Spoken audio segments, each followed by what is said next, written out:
d'autres plus surprenants, médium, coach ou relooker. Ceux-là ont trouvé un bon filon à exploiter. C'est pas forcément...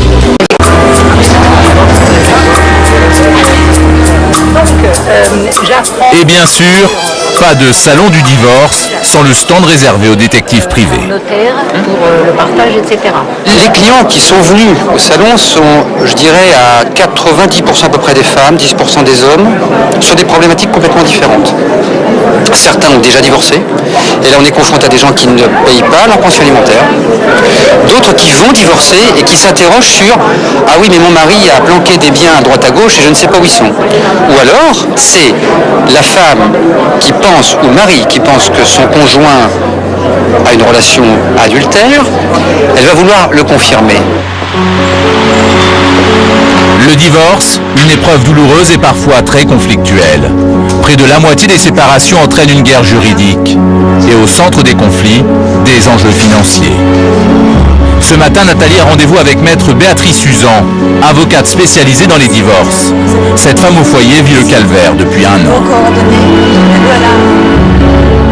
Mon mari a demandé le divorce, il a quitté le foyer familial.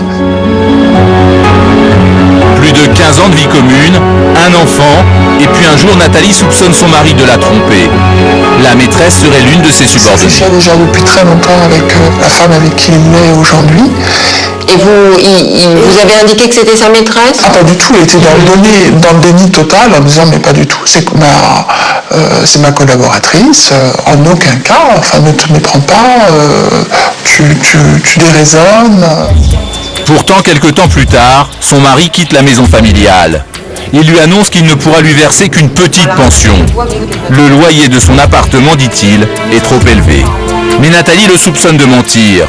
Il vivrait en fait chez sa maîtresse, et sans loyer à payer, il pourrait donc lui verser une pension plus généreuse. En fait, tout le monde sait dans la ville qu'il vit chez elle. L'adresse qu'il a déclarée sur l'ordonnance n'est pas en réalité son réel domicile, c'est ça que vous voulez dire?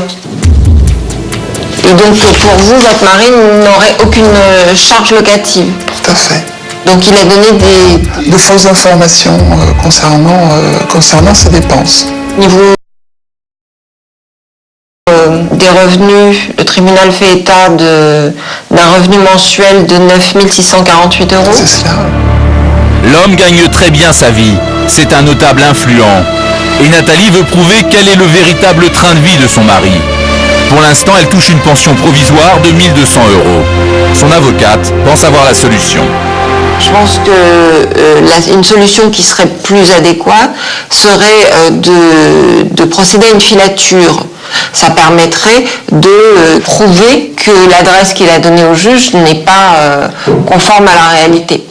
On va essayer d'une part de rétablir la réalité, d'autre part de montrer qu'il a menti.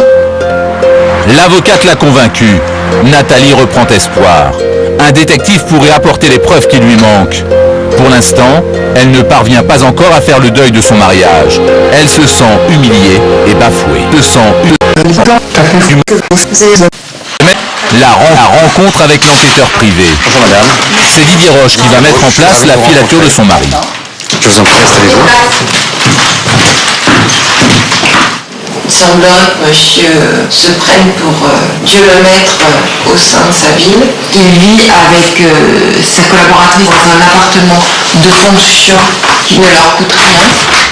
Et en plus... Les services de l'enquêteur ont un coût, mais Nathalie est prête à y mettre le prix. Cette filature pourrait enfin lui apporter la preuve qu'elle attend. Quels sont les honoraires d'un enquêteur? C'est à peu près 75 € par heure pour un agent. Donc ça reste quand même un moyen de preuve cher. Toutefois, l'enjeu financier, lui, l'est pour beaucoup. Dans le cas de madame, si on arrive à démontrer qu'il ne paye pas de loyer, si on arrive à démontrer qu'il y a des éléments fautifs, on peut penser que la pension alimentaire sera en proportion de ce dont elle a droit. Est-ce que vous vous sentez rassuré? Je ne sais pas si le terme rassuré est approprié, mais j'ai l'impression d'avoir une véritable écoute. Monsieur Roche, en fait, propose de dire « Moi, je vais vous aider et on va prouver. » Écoutez, merci beaucoup madame. Merci à vous. Au revoir, je suis ravi de vous rencontrer. Vous pouvez en tous les cas compter sur notre collaboration. Merci. Orly, dans la banlieue parisienne, voici les bureaux de l'agence privée. C'est Mathieu, l'un des détectives privés, qui va se charger de la filature.